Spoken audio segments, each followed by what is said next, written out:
The gravity of diplomacy, Mira Tejada straightened. Her midnight blue diplomatic uniform for the 5th time as the shuttle approached Harmony Station. Through the viewport, the massive wheel-shaped structure glittered against the backdrop of Star's neutral territory, where 17 species had gathered to negotiate the Orion Accord. "Remember," attached Tejada Ambassador Chen said beside her, "the Ceridians value precision above all else. One misstep could jeopardize months of preparation." Mira nodded, though her mind was already racing ahead to the translation algorithm she'd modified for the summit. At 32, she was the youngest member of Earth's delegation, chosen for her linguistic brilliance rather than political finesse. "I've studied their customs thoroughly, sir," she replied, tucking a strand of dark hair behind her ear. The shuttle docked with a gentle shudder. As the delegation filed out, Mira felt the subtle shift in artificial gravity, lightly lighter than Earth's standard, compromise for the various species aboard. She adjusted her stride accordingly, clutching her datapad. The grand concourse bustled with representatives from across the galaxy. Mira spotted the Ceridian delegation immediately tall, elegant beings with purple-hued skin that seemed to shimmer under the station's lights. Their leader stood apart, his posture impossibly straight, ornate silver markings adorning his temples. "Vroxnal," Ambassador Chen whispered, "chief negotiator for the Ceridian Consortium. They say he's never compromised in 11 stellar cycles of diplomacy." Mira studied him with professional curiosity. Unlike the other Ceridians, whose expressions remained carefully neutral, something in Vrox's violet eyes suggested calculation, perhaps even intensity. His face, with its sharp angles and high cheekbones, might have been carved from amethyst. The formal introductions proceeded with excruciating precision. Each species followed protocol to the letter until the Earth delegation's turn arrived. Ambassador Chen performed the traditional greeting perfectly. Then, as Mira stepped forward for her introduction, the station's artificial gravity fluctuated a momentary hiccup in the environmental systems. Mira felt herself lurch forward. Her arms windmilled helplessly as she pitched directly toward the Ceridian delegation. Several gasps echoed through the chamber.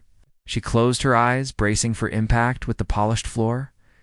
Instead, she landed on something firm, yet yielding directly in the lap of Vroxnal. Time seemed to freeze. Mira found herself staring directly into those violet eyes, now widened with shock. His skin radiated a surprising warmth against her hands, which had instinctively braced against his chest. The intricate silver embroidery of his formal robes felt smooth beneath her fingertips. "I'm so sorry," she stammered, scrambling to her feet. "The gravity is precisely calibrated to accommodate all species." Vrox finished, his voice deep and melodic, despite the coolness of his tone. He stood, towering over her. "Perhaps humans require additional stabilization." A ripple of uncomfortable laughter spread through the assembly. Ambassador Chen's face had gone pale. "A simple malfunction," Mira replied, gathering her dignity. "Though I admit it's not the first impression I hope to make." Something flickered across Vrox's features. Surprise, perhaps at her directness. Ceridians typically communicated in elaborate verbal formalities. "Indeed," he said finally. "A memorable introduction," attached Tejada. Yes. The ceremony continued. Mira felt Vrox's gaze return to her several times. The incident had clearly disrupted his carefully maintained composure. For a diplomat legendary for his emotional control, such attention was unusual.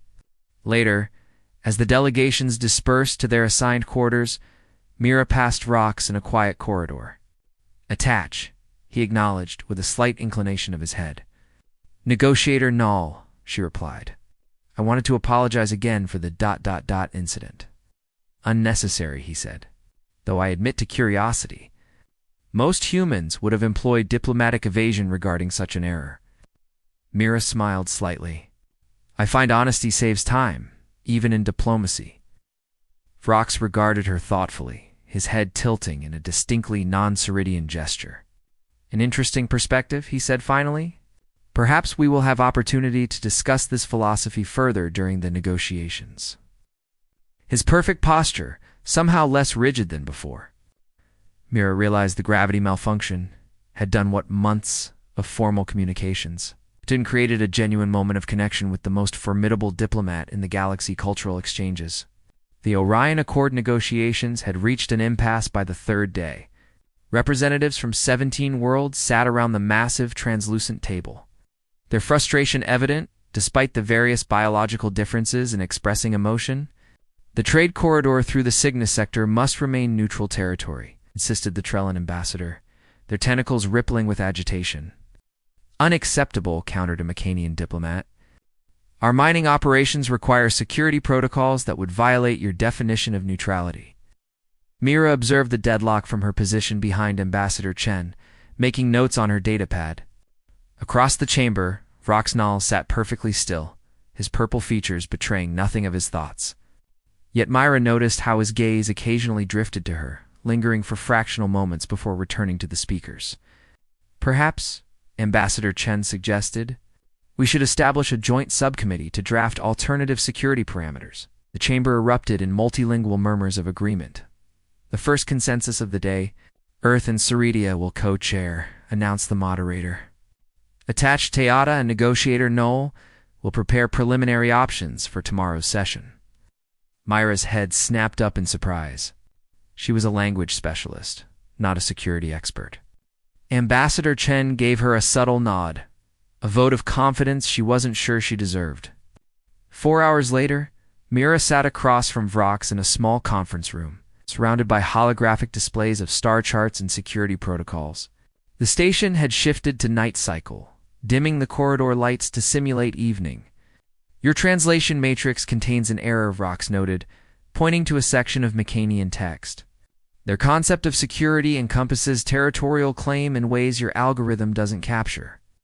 Mira leaned closer, her shoulder nearly touching his as she examined the text.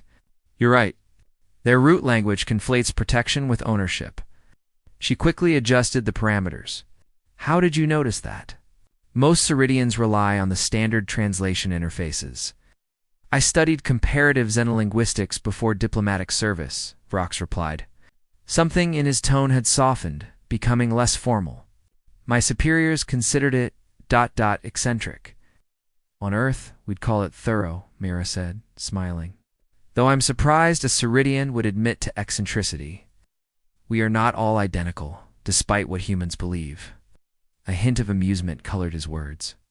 Just as I now understand not all humans are as direct as you. Their eyes met, and Mira felt a strange flutter in her chest. The environmental controls seemed to have raised the temperature. Slightly. The incident on the first day, Vrox continued, his voice dropping lower. It was not entirely unpleasant. Myra blinked, certain she'd misunderstood. I thought Ceridians avoided physical contact with other species. We do. Which makes my reaction all the more perplexing. His violet eyes studied her with new intensity. You challenge many of my preconceptions, attached Teata. Mira, she corrected gently. If we're confessing to eccentricities, you might as well use my given name. Mira, he repeated, the name sounding musical in his resonant voice. And I am Vrox. They worked through the night, designing a compromise that respected both Mecanian security needs and Trello neutrality concerns. As they refined the proposal, Mira found herself sharing stories of diplomatic mishaps from her training, drawing rare smiles from Vrox. In turn, he explained Ceridian customs, the significance of the silver markings on his temples, denoting his clan lineage, the precise meanings behind their formal gestures.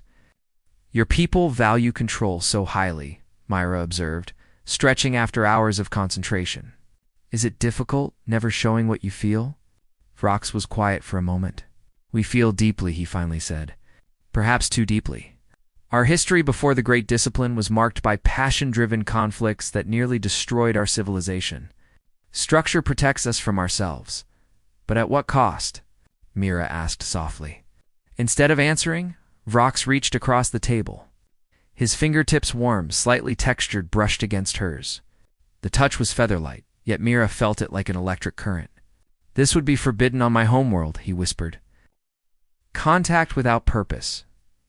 Does it need purpose? Myra's heart raced as she turned her hand, allowing her palm to meet his. Perhaps its purpose is simply to The door slid open abruptly.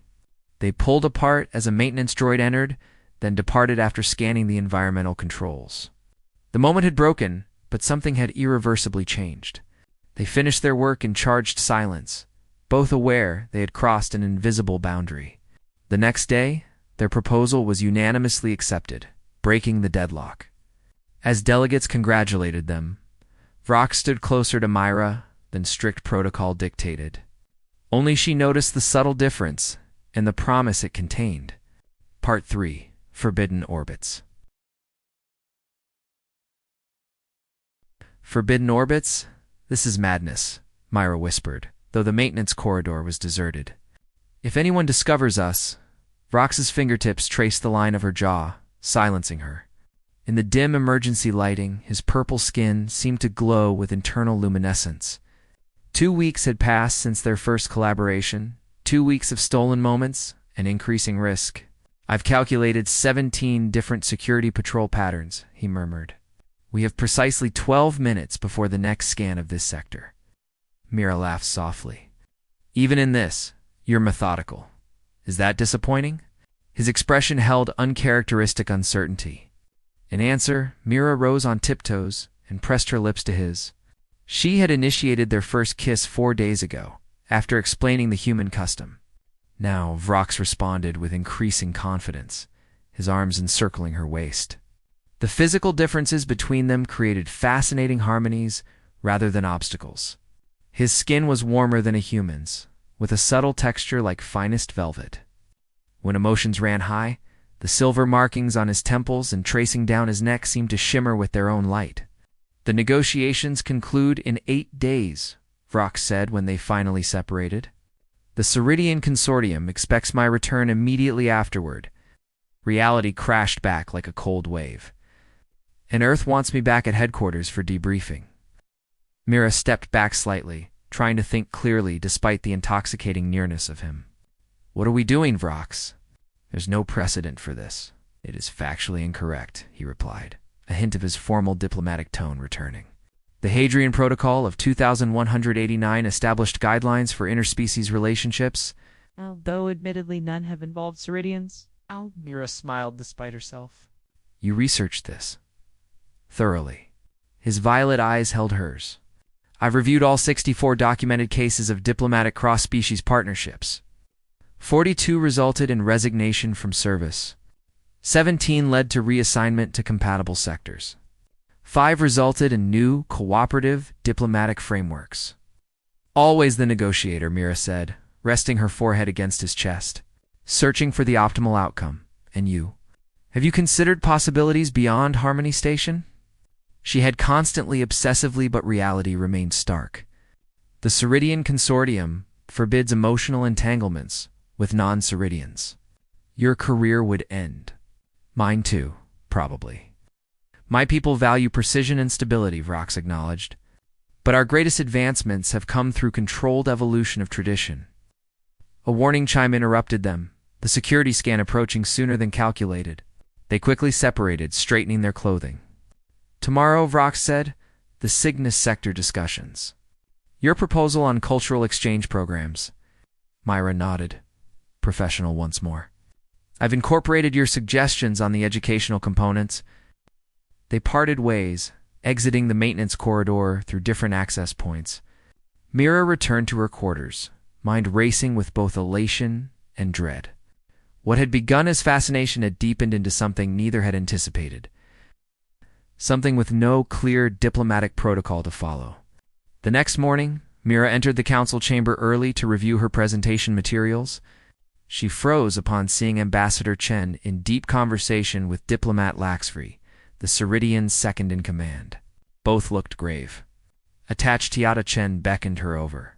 A concerning matter has arisen. Mira approached, maintaining her professional composure while her pulse accelerated. Sir. Diplomat Laxfrey has brought to my attention unusual access patterns in the station's maintenance sectors. Chen said, his expression carefully neutral. Apparently, both Earth and Ceridian credentials have been used during rest cycles. Security concerns, Mira offered, grateful, her voice remained steady. We've been examining vulnerable areas as part of the Cygnus proposal. Laxri's silver-irised eyes narrowed. Without official documentation or notification to security services? An oversight, Myra admitted. We intended to present comprehensive findings after we... Laxri interrupted. These unauthorized surveys were conducted jointly. Before Mira could respond, Vrox entered the chamber. He assessed the situation instantly, moving to join them with perfect diplomatic poise. The responsibility is mine, he stated. I requested attached Teada's linguistic expertise to evaluate signage and maintenance areas used by multiple species. Potential miscommunications pose security risks. Ambassador Chen looked skeptical. This couldn't be conducted during standard duty cycles? Minimal disruption to primary negotiations was my priority, Vrox replied smoothly. If protocols were breached, I accept full responsibility. The explanation was plausible, but Mira saw the suspicion lingering in Laxri's posture. The Ceridian diplomat had not achieved her position without keen observational skills. See that all future collaborative efforts are properly documented, Chen said finally. The Orion Accord is too important for procedural complications. As delegates filled the chamber, Laxri leaned closer to Vrox, speaking in rapid Ceridian. Myra's translator caught fragments. Unbecoming behavior. Council of Elders would not approve. The warning was clear. They were being watched. Despite this, when Myra presented her cultural exchange proposal later that day, Vrox was the first to endorse it. Their eyes met across the chamber, a silent acknowledgement that whatever path they chose now would forever alter both their worlds. Political gravity, you have been recalled to Earth, effective immediately. Ambassador Chen's words hung in the air of his private office aboard Harmony Station. Mira stood rigidly at attention, her diplomatic training the only thing keeping her expression neutral. May I ask why, sir? The Orion Accord is 3 days from ratification. Chen sighed, his normally composed features showing genuine regret. The official reason is an urgent reassignment to the Proxima diplomatic mission. The unofficial reason... He slid a data tablet across his desk. Myra's stomach dropped as she viewed the contents, surveillance images from various locations around the station.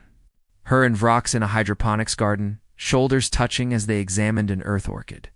The two of them in a viewing corridor, silhouetted against the stars, standing closer than protocol dictated. And most damning, emerging from the maintenance corridor on separate occasions, timestamps mere minutes apart. Diplomat Laxri submitted these to Earth Central yesterday, Chen said quietly. Fortunately, Admiral Takeda intercepted them before they reached the full diplomatic corps. She's an old friend, and she remembered your father's service during the Europa crisis. Myra swallowed hard. So this is protection. A quiet removal before scandal erupts. Precisely. The Proxima assignment is genuine and prestigious enough to deflect questions. Chen studied her carefully. Unless there's nothing to these implications. For a moment, Mira considered denial. Her career, her future, everything she'd worked toward since the academy hung in the balance. But something had fundamentally changed within her these past weeks. The implications are accurate, sir, she admitted, though nothing has compromised the negotiations. Chen nodded slowly. I suspected as much. Your work has been exemplary, perhaps even improved. He leaned forward. But Mira, you must understand the Ceridians don't approach these matters as we do. For them, emotional attachments across species lines aren't just discouraged. They're considered a fundamental betrayal of evolutionary destiny. Vrox is different, she insisted. Perhaps. But he represents a collective, not himself. The Ceridian Consortium won't hesitate to remove him if they believe he's compromised. Chen's expression softened. The shuttle leaves in 6 hours. You have until then to conclude matters. Mira felt numb as she left Chen's office. How could she possibly say goodbye in 6 hours? She headed toward the Ceridian delegation's quarters, then stopped abruptly. If Laxri had been monitoring them, approaching VOX directly would only accelerate his own recall. Instead, she composed a message requesting a final review of the cultural exchange protocols, marked urgent, official channels only. It was the kind of request that would appear perfectly normal in the diplomatic logs. An hour later, they met in observation deck, Savina public space. But deserted during mid-cycle, when most delegates were in session. "You've been recalled," Vrock stated before she could speak. His voice was controlled, but the silver markings at his temples pulsed with suppressed emotion. "How did you know?" "Laxfree has made similar recommendations regarding my status."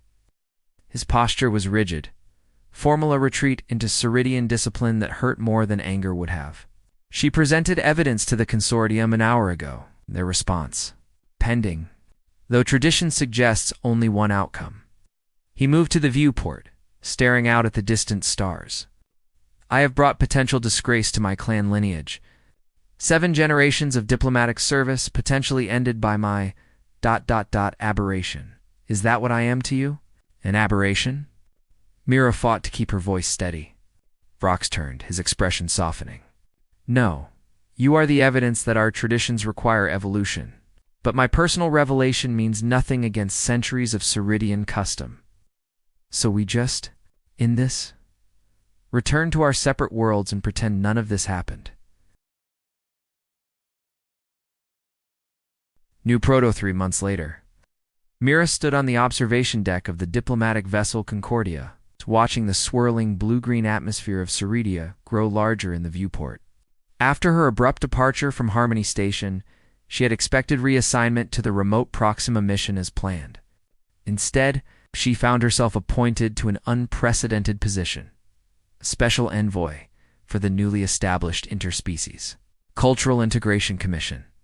The Orion Accord had been ratified, but not without significant modifications. Vrox's dramatic resignation had triggered a cascade of diplomatic crises, followed by unexpected breakthroughs. The cultural exchange protocols, originally a minor component of the Accord, had become its centerpiece, expanded into a comprehensive framework for meaningful integration rather than mere cooperation. "Nervous?" asked Dr. Eliana Okafor, the xeoanthropologist assigned to the commission. "Terrified," Mira admitted. "No human has set foot on Ceridia in over 40 years. The last delegation was restricted to the orbital diplomatic facility, yet here we are, invited to the surface." "History in the making," Eliana smiled. "Thanks largely to your diplomatic skills." Mira had told no one about her relationship with Vrox, but rumors persisted throughout the diplomatic corps. Some claimed she had manipulated a vulnerable alien for political advantage. Others suggested she had been the one manipulated. The truth was far more complex and far more personal. She hadn't spoken with Vrox since that day in the council chamber. After his resignation, he had returned immediately to Ceridia.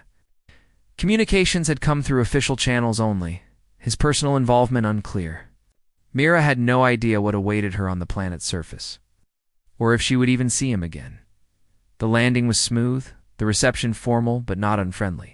Ceridian officials in elaborate silver-embroidered robes greeted the Earth delegation with traditional gestures of welcome. Mira responded with perfect Ceridian etiquette, her linguistic training serving her well. They were escorted to the Grand Assembly, a soaring structure of crystal and metal that captured the light of Ceridia's twin suns in dazzling patterns. Inside, representatives from the 17-member species of the Orion Accord had gathered for the inaugural session of the Commission as Mira took her place among the Earth delegation. She scanned the assembly for a familiar purple figure. There were dozens of Ceridians present, but Vrox was not among them. Disappointment settled like a weight in her chest. Though she maintained her diplomatic composure, the High Elder of Ceridia, an ancient figure with elaborate silver markings covering most of his visible skin, opened the proceedings with a formal address. For 7 millennia, the Ceridian Consortium has valued stability through isolation, he intoned. Today, we acknowledge that true stability comes not from resistance to change, but from thoughtful evolution. Murmurs of surprise rippled through the assembly. Such an admission from the traditionally conservative Ceridians was unprecedented. To guide this evolution, the elder continued, "We have established a new diplomatic division dedicated to interspecies cultural integration. This division will be led by one who has demonstrated the courage to challenge tradition when wisdom demands it. The grand doors at the rear of the chamber opened. Myra's heart stopped as Vorox entered, wearing ceremonial robes unlike any she had seen before. The traditional silver embroidery remained, but interwoven with subtle patterns reminiscent of Earth's designs. He moved with characteristic grace to the central podium. "Esteemed representatives," Vorox began, his gaze moving slowly across the assembly until it found Mira. The faintest smile touched his lips before he continued. "The path that brought us here was unexpected. 3 months ago, I stood before many of you and chose personal truth over traditional duty. I expected consequences instead. I found opportunity for transformation." He explained how his resignation had prompted unprecedented debate within the Ceridian consortium. Younger members had voiced support for his position, leading to the first major revision of Ceridian diplomatic philosophy in centuries. "Today, we establish not just a commission, but a new understanding of connection across differences," Vorox continued. "We begin with the recognition that diversity biological, cultural, philosophical strengthens rather than threatens us." As he spoke, Mira noticed subtle changes in his presentation. His formal Ceridian delivery now incorporated human gestures, Earth diplomatic phrasing. He had been studying her culture as she had studied his. After the opening ceremony, delegates mingled in the crystal-domed reception hall. Mira found herself approached by the High Elder himself. "Attached Teyata," he greeted her. Or perhaps Special Envoy is now the correct title. "Either is an honor, High Elder," she replied, performing the traditional Ceridian gesture of respect. "You have had significant influence on our diplomatic evolution," he observed, studying her with ancient silver eyes. "Director Nall speaks highly of your insights." Director of the new Cultural Integration Division. The Elder's expression remained unreadable.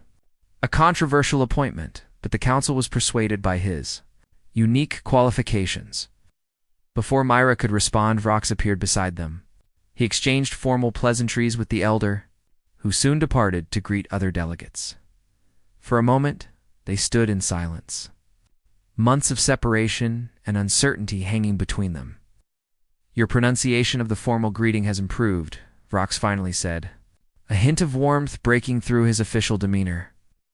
"I had an excellent teacher," Mira replied, "though there was still much to learn, as there always will be." His voice softened. "The Commission headquarters will include a permanent Earth embassy on Ceridian soil, the first in our history. I've been assigned as Chief Diplomatic Liaison," Mira said. "A 2-year posting, initially? An acceptable time frame for the first phase of cultural integration," Vorox observed, though the formal words couldn't disguise the pleasure in his eyes.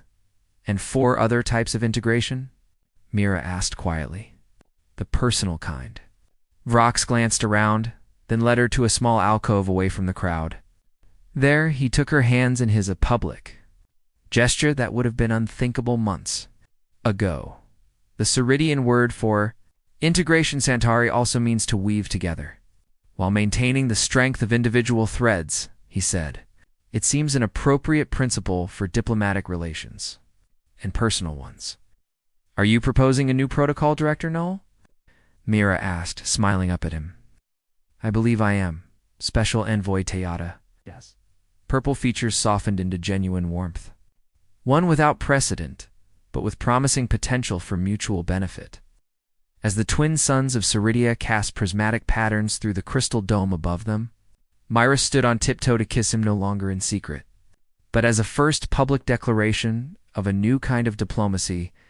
Around them, delegates from 17 worlds witnessed the moment, some with surprise, others with approval, but all recognizing that the universe had just grown a little smaller, and infinitely richer. The integration of worlds would be complex, challenging, filled with missteps and breakthroughs.